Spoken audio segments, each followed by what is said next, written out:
Good morning, ladies and gentlemen. You're very welcome to the reading room of Leinster House. This year, the House of the Oireachtas will begin an extensive programme of refurbishment of this historic building. Today, we've invited noted architect Brian O'Connell, author of a thesis entitled Conserving the Parliament Buildings of Ireland, to discuss the significance of Leinster House as the heart of the parliamentary tradition in Ireland. Ladies and gentlemen, Brian O'Connell.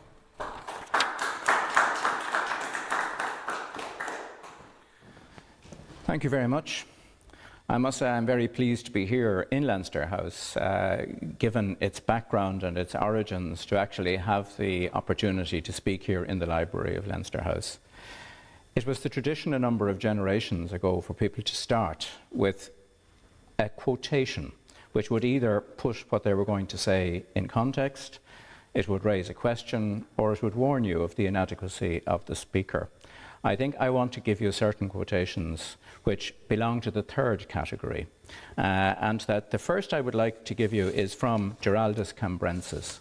And Cambrensis was a 12th century monk and historian. He had come to Ireland in 1187 as part of a military expedition with the man who was later to be King John. And that as a result of that period he spent in Ireland, he wrote a history of Ireland. He wouldn't be regarded forensically as a historian, but he was certainly a very shrewd man, and what he observed is still valid and is worth quoting. And that what Cambrensis said about Ireland is that Ireland is separated from the known world, and it is in some sort to be distinguished as another world. Now, taking up 700 years later, that the nephew of the Apostle of Temperance, Father Matthew, who was an author, an Irish author, in 1916, he also made an observation, and that his observation perhaps closes the brackets on that, where he says that if you think you know about Ireland, you are probably wrong, for it is an undiscovered country. That, in fact, is my warning, that in fact we don't know sufficient, really, to be able to be totally definitive in relation to the past. And this is where I want to start. I want to start by putting into a frame what we mean when we refer to the genius loci of any building, and of this building in particular. And that the best way, there are several ways of explaining it, but the best way that I can think of explaining it is to refer first to Kant, to Immanuel Kant. Kant offered an explanation for the way we see the world. He suggested that we see the world on one hand as real, and that in it there are space and time. And at the same time, and equally, we see the world as ideal or unreal, abstract, in which space and time do not exist. Now, if we bring those two together, those two ideas together, as Henry Bergson did, and Henry Bergson was a French philosopher, very popular at the beginning of the 20th century. In fact, he's the man who is said to have caused the first traffic jam in record, when in fact he gave a lecture in New York in 1912. He is now largely forgotten, but that he did bring an important union between those two ideas of Kant in relation to time. And that he offered the theory that time, in fact, there are two types of time. There's the time that we know that runs by the clock, and there's also what he called endured time, temps duré. Endured in this context doesn't really mean enduring by way of suffering, it means incorporated into. And he believed that time was laid down in layers, in places, and that as time went past and events occurred, those events left an imprint on the place, and that those are belonging to Kant's second world, but is just as much part of us as his first world, and that is what we remember. The word monument, in fact, is from the Latin word to remember, and hence the importance of what we call the original, or the original fabric, and that where the original fabric is to be found, it's conserved for that reason, because once it's gone, then the monument is erased. The event still happened in that place. The place itself might have a certain sanctity because of what happened, but in fact the evidence of what happened when it was there is gone. Now, it is in that context that we find the genius loci, and that means the spirit of the place. This term spirit means something insubstantial. It means something you can't touch, you can't measure, you can't see. but in fact it is still there. That's what the word spirit means, and that's what the word genius, the Latin word genius, means also. It's something which is there but that you can't actually put your finger on. So loci is of the place. Not only, but in its earlier Roman meaning, the term locus genii also went further than that. It also meant the spirit that guards the place.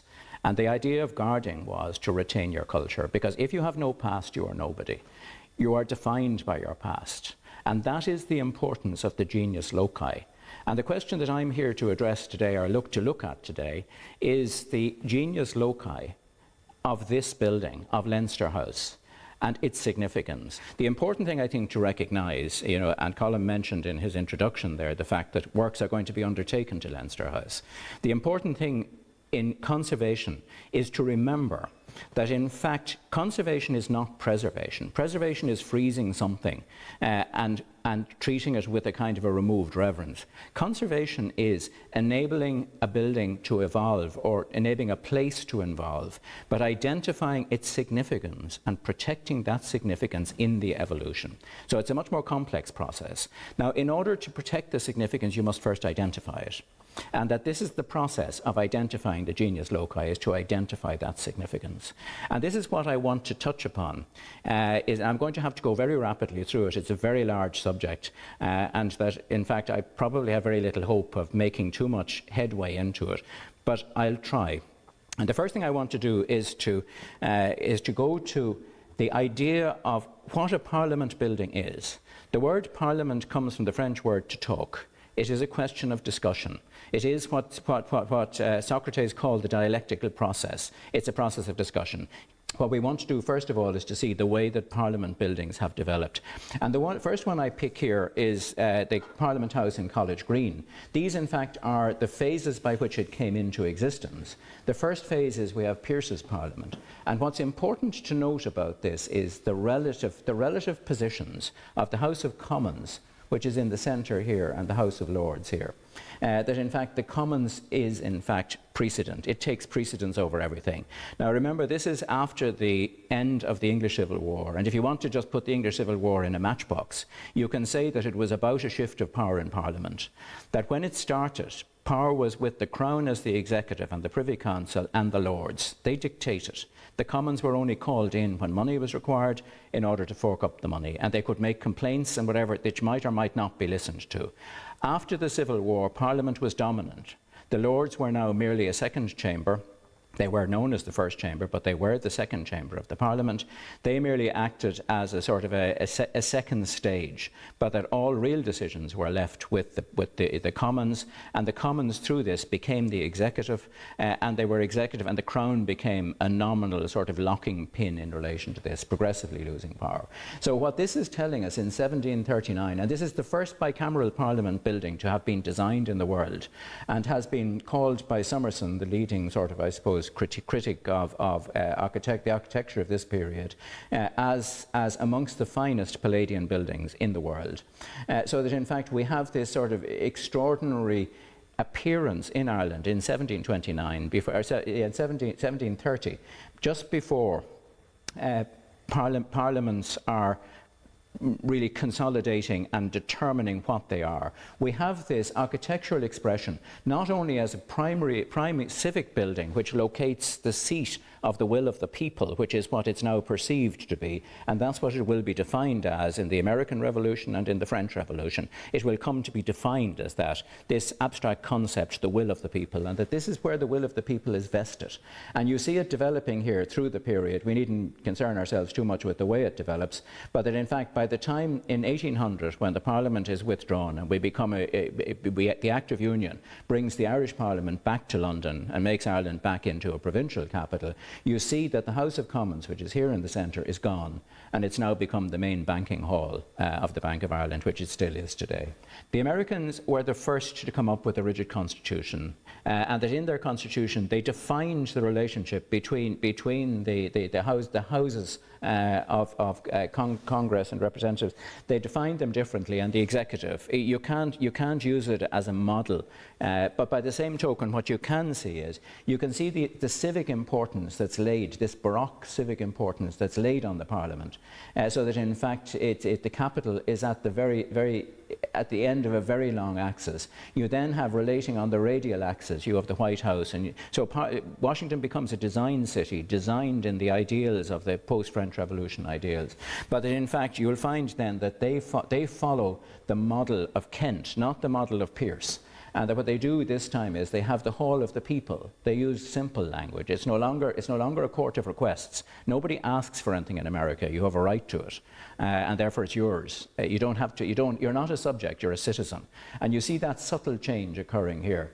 And then you have the House of Representatives and you have the Senate, and you have this balance between them, and you almost have a fulcrum, where round the hall of the people you get the equal weights on either side. And that this gives you, again, an architectural representation of the function which has to be expressed in the form of a building, which we have just seen. When the building was being rebuilt by Barry and Pugin in London after the fire in the early 1840s, 1830s, early 40s, then they again adopt a similar model to that of the Capitol. You have the entrance in here. You don't have the same. You get the kind of the subjects and the courts of request kept out here, but you get the Commons and the Lords again treated as a balance. Now, this is a balance which was more sort of evident than real, because at first the Lords had that weight. Bit by bit and progressively they lost that weight. Now, I want to move back to Ireland now, and what actually happened. There's a framework. I can't spend very long on this, but there are 4 parliamentary buildings in Ireland. The first of them is Kilkenny, and that in 1642, while the English Civil War was proceeding, the King decided, Charles I decided that he had a better chance in Ireland because Ireland tended to remain on an axis, vertical axis, as later pointed out by the historians, that in fact if you look at Ireland vertically, it connects vertically into Europe. Horizontally, you get the Protestant link. So you get a parallel, you get a vertical line of Protestant nations from Scandinavia through England down to Germany. Here, on this side, you get Ireland, France, Spain, Italy, going down on this side here. So that in fact, Ireland becomes a Catholic country. He thinks with the Puritan Parliament he has a better chance in Ireland, but he's a very equivocal man. He's brought up in the Machiavellian principle of sort of never telling anybody, never telling his left hand what his right hand is doing, of misleading everybody wherever he can, and he pays a very high price for it in the end. He pays with his head. So he comes to Ireland, but during that period, Ireland is largely unattended. Dublin is a small Puritan parliament in Dublin, and that it's locked itself in. It's already made an enemy of the country, and that what you have is, throughout Ireland, you have the Anglo-Irish who remain Catholic, and you have the native, or known as the Mere Irish, who are the original people who are also Catholic. They unify together, and they form the Confederation of Kilkenny. Now, the Confederation of Kilkenny is not to be underrated. It was an extremely sophisticated parliament, and that it was the constitution of the Parliament of Kilkenny was set up in such a way that it remains today a model constitution. Now, it wasn't used in later development. There's no evidence that it was used in the drafting of the American Constitution, although it might have been. It's the first real constitution in a common law country in the Western world, and remains a highly sophisticated document. There was a document that followed on shortly afterwards, prepared by Cromwell, called the Instrument of Government, which is also a very sophisticated document, and which builds on the same legal theories as the Parliament of Kilkenny. But nonetheless, Kilkenny Parliament, Kilkenny then established a parliament in a building called the She Building.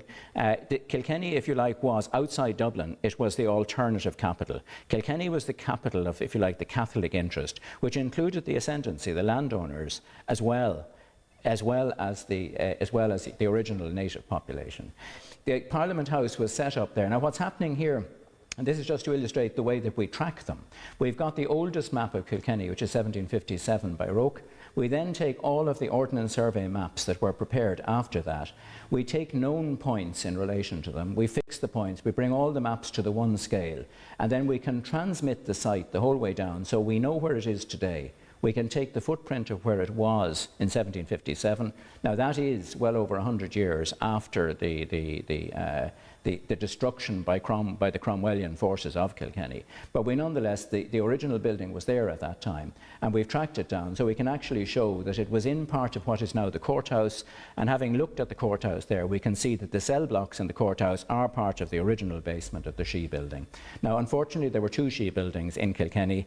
It's not 100% certain that this was the one that was the parliamentary building, but everything points towards it, and that it has been accepted by everybody, and I think they're right, that in fact this was the building here, even though it can't be scientifically proven at this stage that it wasn't another building that has since been demolished. This is what was left of it. This is when it was demolished in the 1860s. There's the courthouse as it was then, and the courthouse was extended over where this building was, but that's just giving you an indication of what's left of the building. They're very old photographs that were taken and that they were found in the archives of the archaeological, of the Society of Antiquaries. Now, coming back to the Pearse's Parliament building, what happened after the destruction of Kilkenny, Ireland, for a first period of union, Ireland in fact was ruled from the English Parliament, from the Cromwellian Parliament, during the period of say 1650 to the Restoration, say in 1660. So for those 10 years, there was no Parliament in Ireland. On the Restoration, Parliament was reinvented in Ireland, and at that time they decided to buy Chichester House, which is down on was then called Hoggan Green, which is now where the Bank of Ireland is, where the old Parliament House is. They then, in 1719, an act was brought in. Ireland was already disabled by what was known as Poyning's Law. Poyning's Law dates back to the 15th century, and it required the Irish Parliament to ultimately send legislation to the Crown, the Privy Council. The Privy Council then sent it back, and that only if the Privy Council agreed with it could it be passed through the Irish Parliament. So it was quite restricted. That was in fact further restricted in 1719 by an act, and the act in 1719 effectively took away all real power and made this into a puppet parliament. Now, the expression is probably one of the grandest expressions in Europe of a parliament house, and that it was a magnificent, as Yeats referred to it as the only school of oratory since classical times, and that great oratory was developed in here. But in fact it was powerless until 1782, when in fact things were going wrong in Europe. America was already lost. France was on the point of revolt. Everything was unstable, and that England was worried, and very worried, about what was going on towards the end of the 17th century, and that as a result of that, they sought about buying out the interests of the MPs here, or of the members of Parliament here. So in fact, they would vote themselves out of existence. They would vote themselves into a union. The Undertakers organised that, and that, as Canondine refers to it, is that they actually sold their powers for titles, and that's exactly what they did. So the Parliament was. Parliament ceased to exist.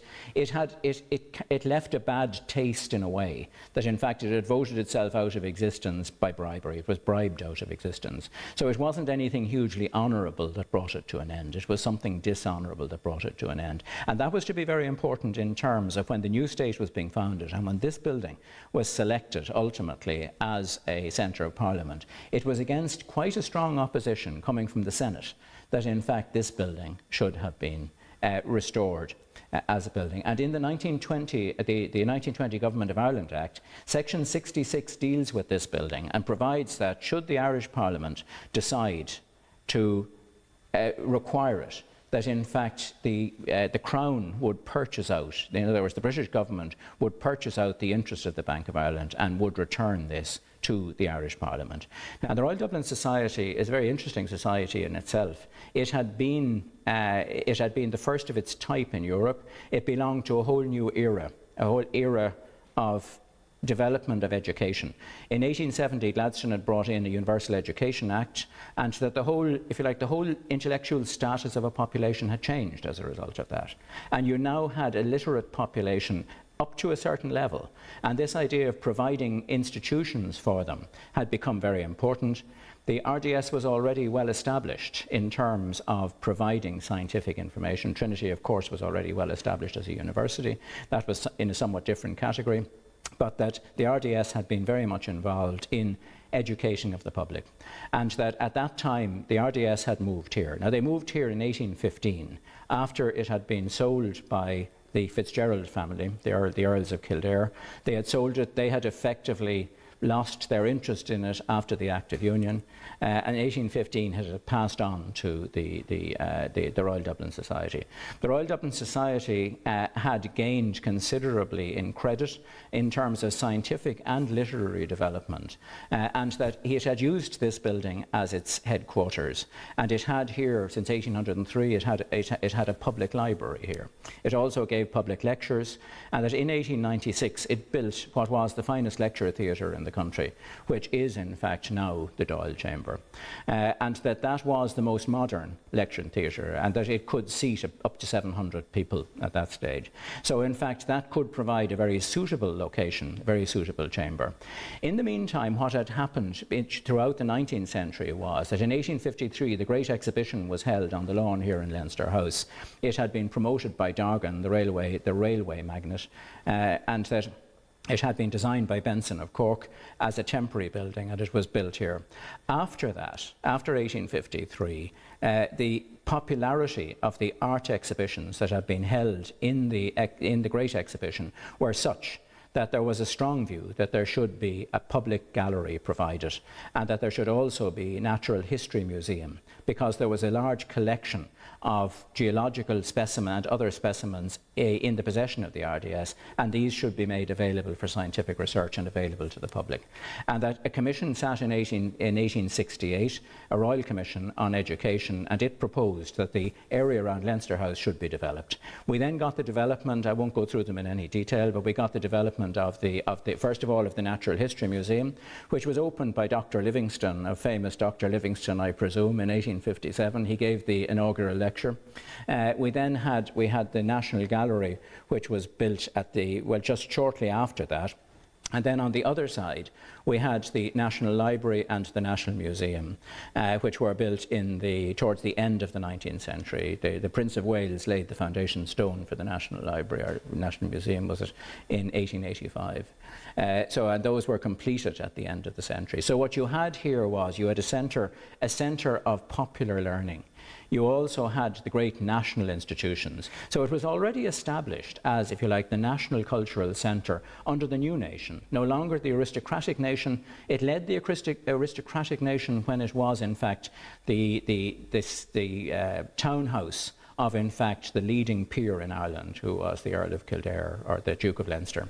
And that it then moved with a society. That society disappeared in 1800. What came in place of it was, if you like, a popular society. More people could vote now, and because they could vote, they were politically important, and if they were politically important, their interests had to be addressed. So they were addressed by the provision of national institutions. So that, in fact, this building then becomes, so its first layer, it represents the top of the then existing landowning aristocracy, which always had been pro-national. Which is interesting, that in fact the Dukes of Leinster had always been seen as being in favour of Ireland rather than otherwise, and that they hadn't been absentee landlords. They were highly regarded. So it moved from that layer representing Ireland to a layer representing Ireland in the middle to the end of the 19th century, of that educated middle ground, where in fact the people's interests were being addressed.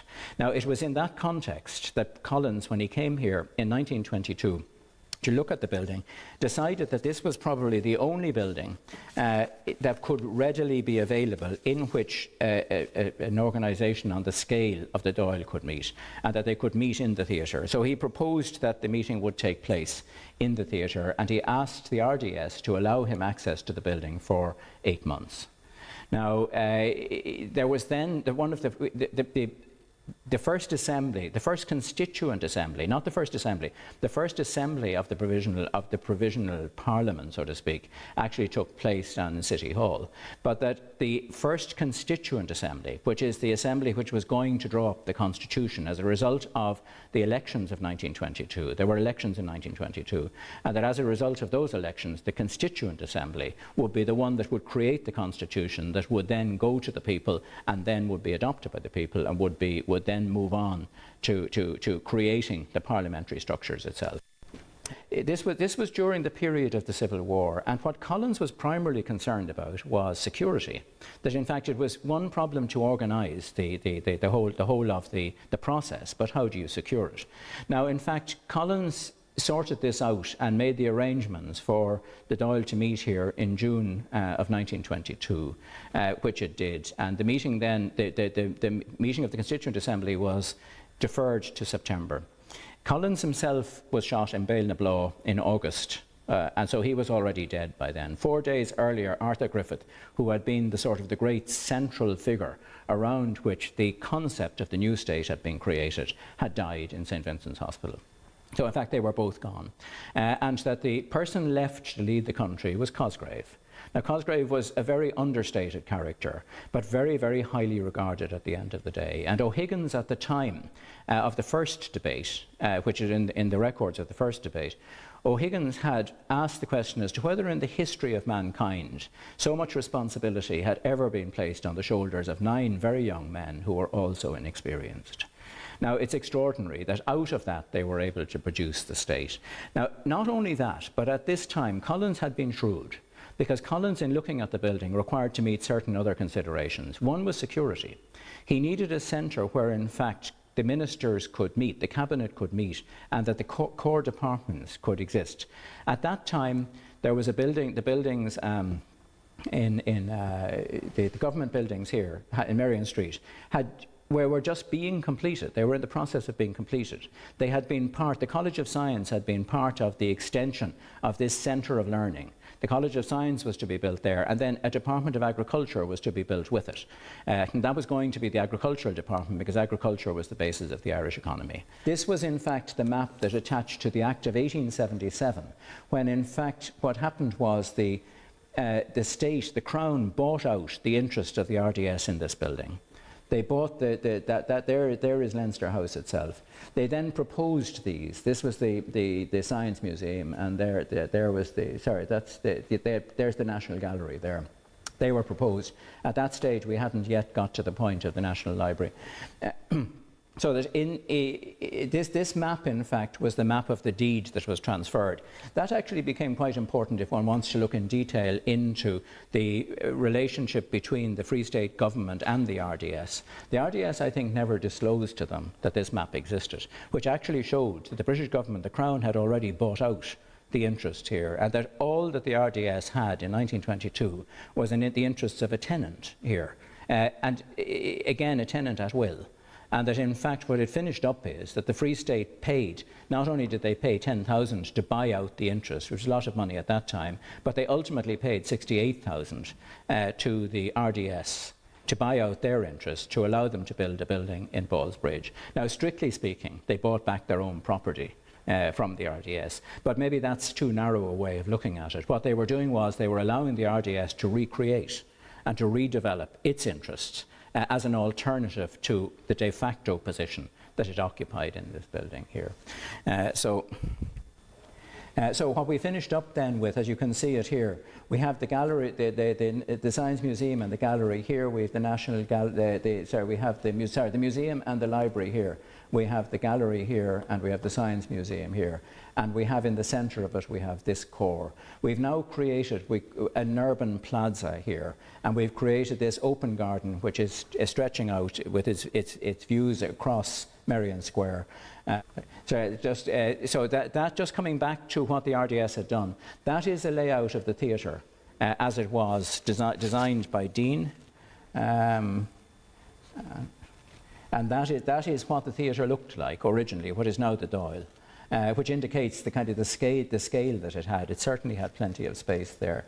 Now, there's a curious thing about this, is that up above this here, behind here, there were laboratories.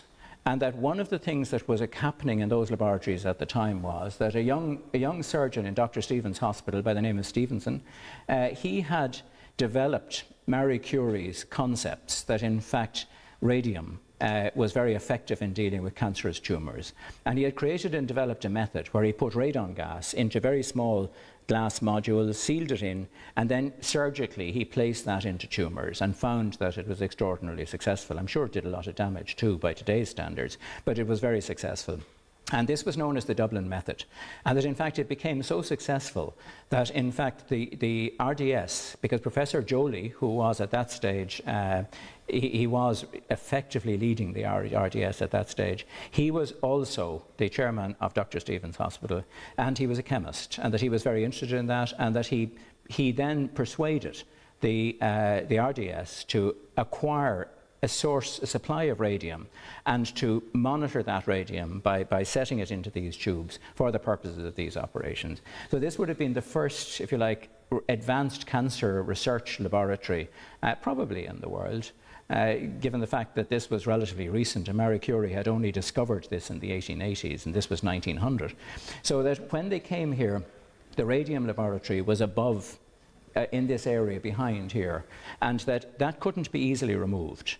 And so the RDS made a particular application to the government, and Cosgrave agreed that they could stay there until it was 1925, by the time they had their new laboratory built in Ballsbridge. And then it was later, that laboratory was later transferred to St. Luke's Hospital. So that in fact the beginning of cancer treatment is to be found in the, as I say, it was described then as being a press gallery, or press rooms at the back of the Dáil. But at the time when, in fact, the first Dáil sat, there is, Alison Phillips refers to the situation in which it sat, which is quite vivid, and which explains Collins's shrewdness in terms of choosing this particular building. He says that the whole noble group of buildings was presently converted into a fortress. Ministers of the Dáil proceeded to attempt to govern the countries as ministers of the Crown had done, from between steel plates and barbed wire entanglements.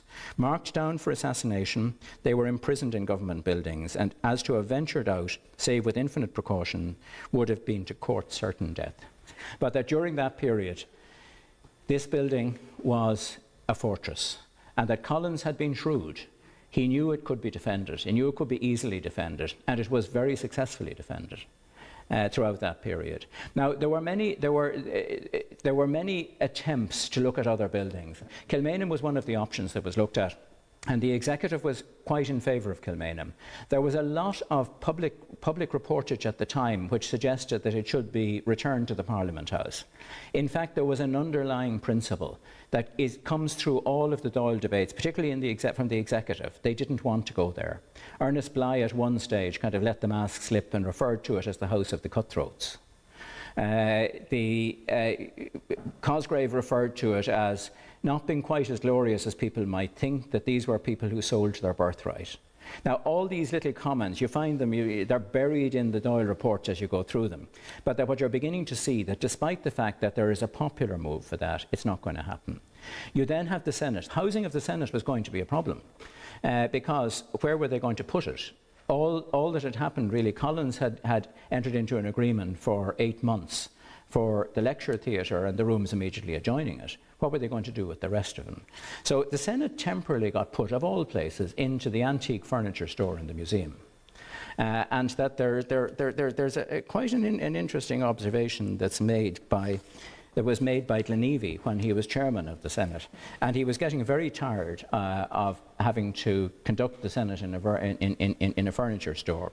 And he says, "We have been sitting here under conditions which are really discreditable. We are really beneath the dignity of any assembly which claims to be of representative character. Your chairman and official staff have sat here on a scaffold, behind which there is a cupboard, from which your chairman emerges and into which he disappears. The whole position is really very unworthy of the position the Senate occupies."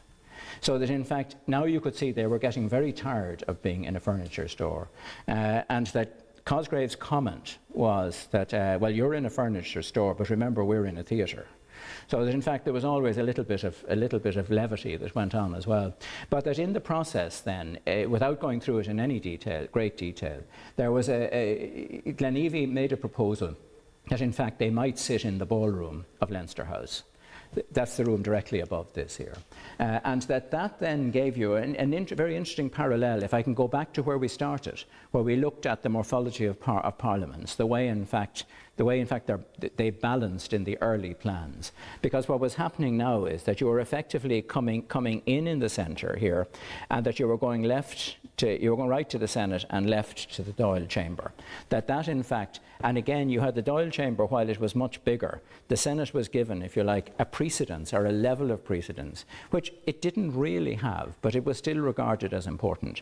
Because in the first Senate, and remember this is Glenevy's Senate, the Senate isn't what it is now. As you know, it was abolished by De Valera in 1935 and brought back again in 1937 under a different form, the form in which it now exists. But then it represented, if you like, an intellectual chamber, and that the people in it were mainly of high intellectual standards, but they would also have been prejudiced in respect of the old order, and that De Valera eventually found that they were just too much for him. He couldn't take them anymore. That in fact they pretty much challenged him on everything, because they represented a different culture to the culture that in fact, and he was trying to conduct a state in that process. In 1928, that was the layout proposed for the Senate, and as you can see, this apse behind us here, which was the orchestra, if you like, the orchestra platform in the ballroom above, that in fact that became the chairman, and then you had the curved seats around them. It's not an ideal shape for its engine. It's too long for its width. It needs to be a squarer room, so on. But it is the Senate, and you know better than I do how it works. That was the original entrance from Kildare Street in, which was demolished at the time that the library was built, and that was the famous statue of Victoria, and that was the view. That was from the view out across Merrion Square there. So you can see that even though it was a busy house in a busy place, it did have a large idea of the country about it. That was the building, of course, that Webb built for the College of Science and the Department of Agriculture, which was within, if you like, the defensible enclosure. They could enter from the back of that and they could cross. So that by 1925, the red buildings were the buildings that were in the possession of the government by 1925. Now, they still had no lease. They had a lease. They bought out the interest here, but they had not made a decision this was going to be permanent accommodation. And that from then on, from the 1920s on, there has been continuous reviews as to what should happen next. Now, De Valera had been to Brussels in 1933, and he had seen the centre in Brussels, where there is a large parliamentary centre. He had also been to Washington, and he had been extremely impressed by the idea of the Washington Triangle here, in which all of the government buildings, if you like, were unified. In Edinburgh, as a result of Northern Ireland getting its Parliament building in Stormont, Edinburgh kicked up. And Edinburgh said, not good enough, Belfast gets it, we want it too.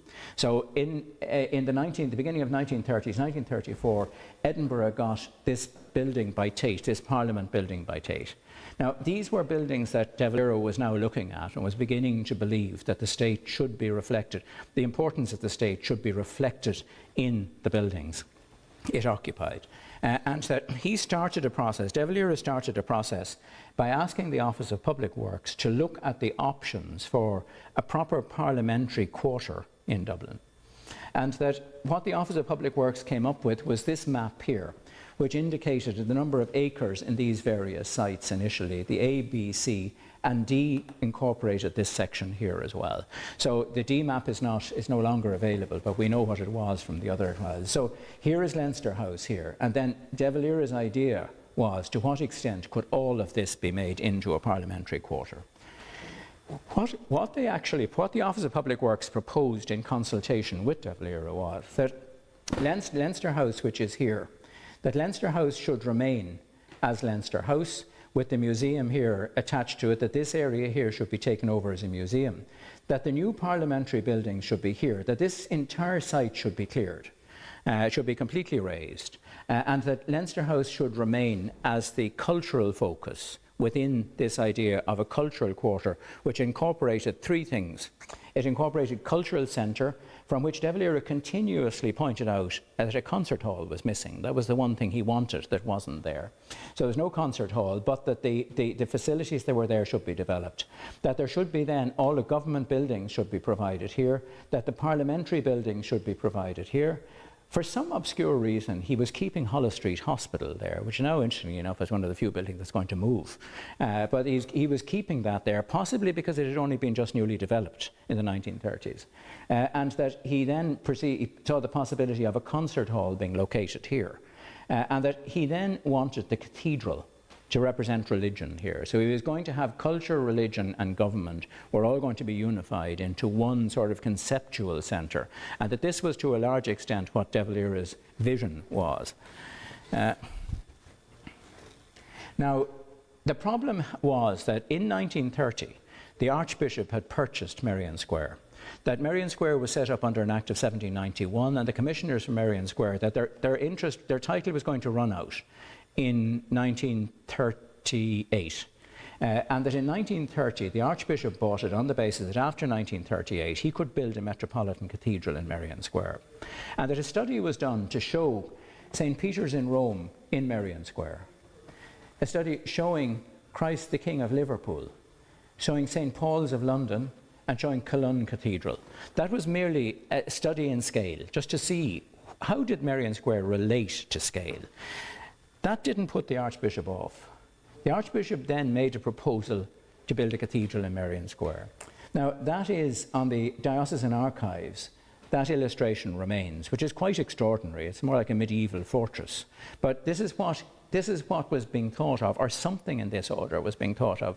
Now, Merrion Square, this wasn't the only proposal for Merrion Square. There had been an earlier one, which I won't dwell on, but the university was going to build its headquarters here.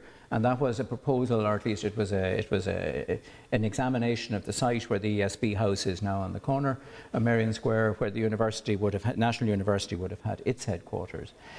So Merrion Square then became an issue as to whether Merrion Square would be developed or not. It would have involved the raising of the whole of Merrion Square. There are several memoranda on file in public records indicating committees who sat on it and looked at it and various. Ultimately, they had proposed the large-scale development, 78-acre development, which would have taken in the whole of this quarter as a parliamentary quarter. At the same time, De Valera began to see the problem with the Archbishop. De Valera fell out with the Archbishop. The Archbishop wasn't prepared to move the cathedral, and De Valera wasn't prepared to give way. And that as a result of that, the Archbishop there was nothing public, it was never publicised, but in fact, if you look at the language within the correspondence that surrounds the time, you can draw down from it that there was a standoff between the two of them. They weren't prepared to take each other on, and De Valera quietly dropped the proposal for the development. So maybe the Archbishop did the city a favour in terms of not wiping out the whole of this quarter. And that De Valera then changed his focus to the Phoenix Park, and that he got Raymond McGrath, the architect in the Office of Public Works, to look at the idea of developing a cultural centre, a parliamentary centre in the Phoenix Park, which would then take account of the presence of Áras an Uachtaráin as well. It would unify them in relation to that. Now, that never developed to any very great extent. That particular proposal. In 1948, of course, there was the change of government. All of these projects got dropped. It ceased to be relevant anymore. And that while they were raised again in the 1950s, and reviewed in the 1950s and considered to be impractical, they weren't pursued any further. And by that stage, the de facto position was that the Oireachtas was here in Leinster House and that it really wasn't going anywhere else. But nobody was actually prepared to stand back and say that.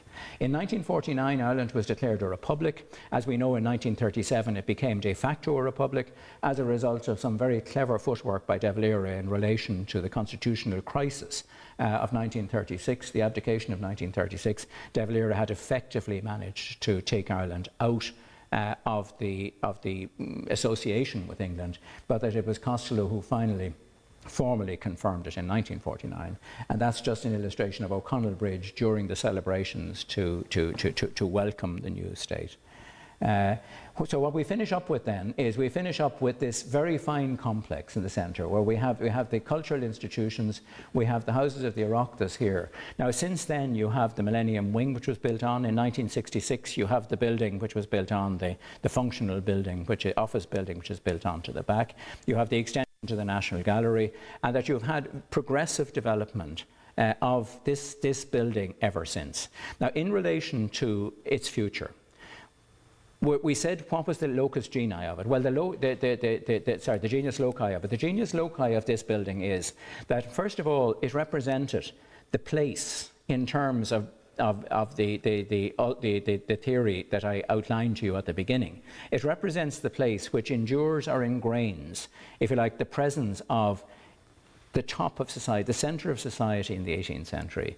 It represents the development of learning in the 19th century, and it represents the foundation of the independent state in the 20th century. It has, since its birth, it has lived here. It has developed here. That's again, and we come back to the Ecumos Venice Charter, which says that a monument cannot be dissociated from the history which has given it its meaning. It can't be dissociated from that. You can't dissociate the foundation of the Irish state from this building. It will always have been founded here, no matter what else you do from here on. Therefore, the thing to do is to reflect that and to honour it and to allow that to evolve here. And that it is that evolution. It is identifying that significance and allowing it to evolve, at the same time protecting that essence which we referred to earlier, which can't divide it between this real world and this ideal or abstract world, both of which come together to make us what we are. And that in the coming together of those, we have the enduring of what actually happened here. It did happen. And that the more clearly we can identify it and the more clearly we can understand it, the better we know ourselves.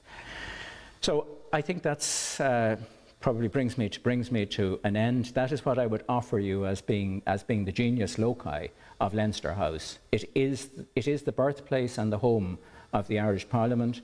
It is, in that abstract sense, the place where the will of a sovereign people is founded, now a European people is founded, and that I think it is very important that it keeps that dignity and status that it has as a result of its age and as a result of its ingrained or its endured or its layered history in terms of the Bergson principle. Thank you very much.